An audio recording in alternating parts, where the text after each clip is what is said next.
Good morning, children. This is Abdul Rahman, working as SA Physical Science at ZPSS in Nagodur. Today, I would like to explain you about electromagnetism. After Eirsted experiment, these two become inseparable, completely dependent. What is that Eirsted experiment? Today, I want to explain you. A current carrying conductor creates a magnetic field around it. That is the Eirsted experiment.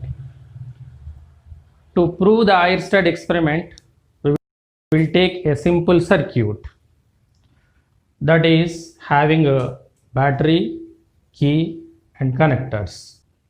The battery, if we connect it to key in a series manner, and if we close the key, then current passes from positive terminal to negative terminal. For example, in the figure it is shown a conductor as AB. When we keep the compass below the conductor, then as we close the key, we will find the deflections in the compass. The deflections in the compass is only due to magnetic field around it. There is no connection between a magnetic compass and a conductor, current carrying wire. Even though there is no connection, we will find the deflection. That is due to magnetic field. The deflection we will observe towards the west. If we change the battery from positive to negative terminal, then we will find the deflection in other side. That means this proves that there is no connection between the conductor and the magnetic compass, but we will find a deflection in the magnetic field in both the directions. This will show that there is a relationship between current carrying conductor and the magnetic field. Then what is magnetic field and field strength? We want to know. If any particle experiences a force without any interaction, then we can say that there is a field around it. The field around the bar magnet or any magnet is called the magnetic field. These magnetic field can be represented by field lines of force. What is field lines of force? That is, the field strength around the bar magnet can be represented by the field lines of force. The direction of magnetic field is tangent to the field lines of force at the point where we want to get it. For example, there is a bar magnet. North side of the bar magnet is upside and the south of the bar magnet is downside.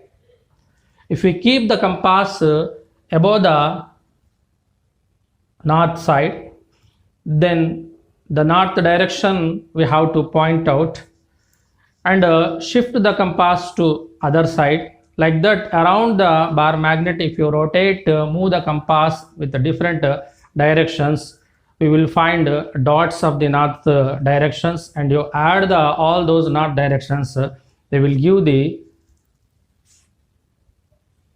line of force.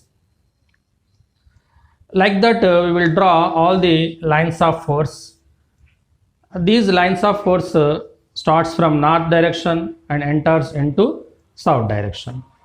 To get the direction of the magnetic field, we have to draw the tangent as shown in the figure to the lines of force. The tangent will give the direction of the force.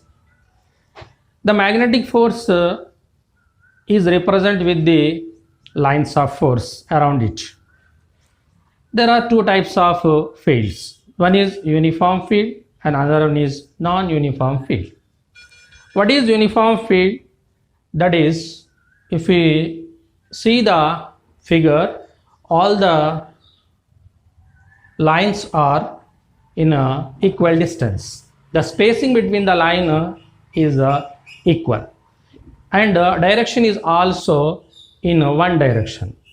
when both the direction and the spacing between the lines of force is equal, then we call it as the uniform field. Even any one of them, either the direction or the spacing between the lines is not similar, we call it as the non-uniform field. In the circular lines, we will find there the spacing between the lines is same, but the direction is different at different points. That means the direction is not similar, then it is not uniform field. Uniform field, to confirm it as a uniform field, the spacing between the lines and the direction must be equal. Next one is magnetic flux. The magnetic flux is represented by phi. The magnetic flux, the number of lines, magnetic lines of force present in the magnetic field is called as the magnetic flux. If the magnetic flux is more in any one of the field, the distance between the magnetic lines of force is less, they are crowded, that field is called as the strength field, strong field. If the space between the lines is more, that means they are not crowded, then we call it as the weak field strength. The strong field strength and weak field strength is depends on the magnetic flux present around the magnet. Whatever magnet we consider,